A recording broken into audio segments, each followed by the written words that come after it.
Харин тэрийг хилэлцэх явцдаа 1.4 их 80 төгрөгөөр хөөсрүүлсэн байна шүү дээ. Тэр хөөсрүүлсэн ажлыг хэн хийсэн бэ гэхээр Монгол улсын их хурл хийсэн байгаа байхгүй. Их хурл хийсэн. Тэгээ энэ хэмжээний одоо мөнгийг сүйтгэсэн гэж хэлж болно л доо. Тэгээ энэний төлөө одоо хэн хариуцлага хүлээх вэ гэдэг асуудлыг л би сонирхоод байна.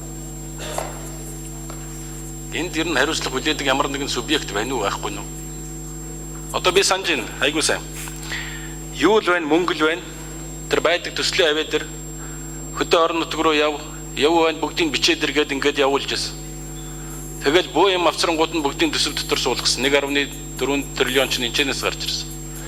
Одоо ийм юм ярьжсэн сайд ер нь хариуцлага хүлээх үү хүлээхгүй юу?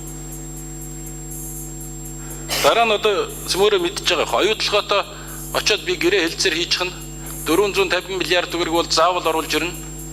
Хэрвээ тэр мөнгийг оруулж ирж чадахгүй бол би огцорно гэж мэдээлэл хийжсэн сайд одоо хариуцлага хүлээх үү хүлээхгүй.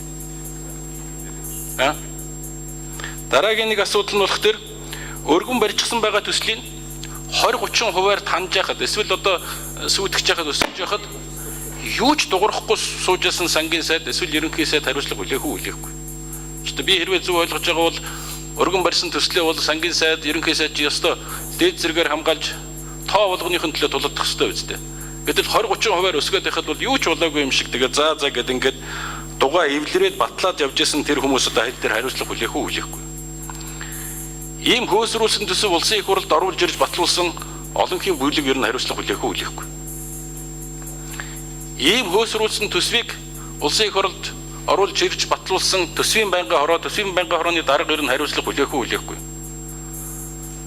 Энд ер нь хариуцлагын тогтолцоо энэний төлөө одоо ямар нэгэн хариуцлага хүлээдэг тийм субъект ер нь одоо Монгол улсын хэмжээнд байна уу байхгүй. Сөрөг хүчнийхээ амыг таглаж чад үлгийг байгуулж өгөхгүйгээр төсөв баталж байсан. Тийм ажлыг одоо гардан зохион байгуулсан улсын их хурлын удирдлага энд ер нь хариуцлага хүлээх ёстой мó үгүй юм уу? Нэг л ийм асуудал байгаад байна л да. Одоо тэгээд бид нар эцсийн эцэстээ юу хийх гээд байна вэ гэхээр нэг алга зохино юу ч болоогүй юм шиг. За Монгол улсын төсвийн додтгол орлого нь тэдэн төгрөг, зарлага нь тэдэн төгрөг гээд нэг алга зохиол тэгэл болоо. Юу ч болоогүй юм шиг. Гэтэл энэ 1.4 триллион гэдэг төгрөгийн чинь цаана бол өчнөд бизнес, өчнөд түүний амьдрал ахуул одоо байж л байгаа шүү дээ. Тэгээ энэ нь ер нь хариуцлага хүлээдэг субъект байдığım уу байдгүй юм гэдэг л асуудал өөрөө ирэхгүй гарч ирээд байна л да. Хариуцлага хүлээх хүн олдохгүй байгаа бол одоо би хариуцлагыг хүлээе. Би бол бэлэн байна. Би улс төрийн хариуцлагыг хүлээе. Монгол улсын их хурлын гишүүнийхээ хувьд би энэ төсвийг орж ирж хилдэж яхад нь бол шүүмжилж байсан. Болохгүй шүү, буруу шүү, наа чинь ийм юмнууд яваад байна шүү гэдгийг нь бол одоо янз янзын хэлбэрээр илэрхийлж байсан. Эсрэг санал өгсөн. Тэгэхдээ би өнөөдөр хариуцлага хүлээхэд бэлэн байна. Би улсын их хурлын гишүүнээс татгалзахад бэлэн байна.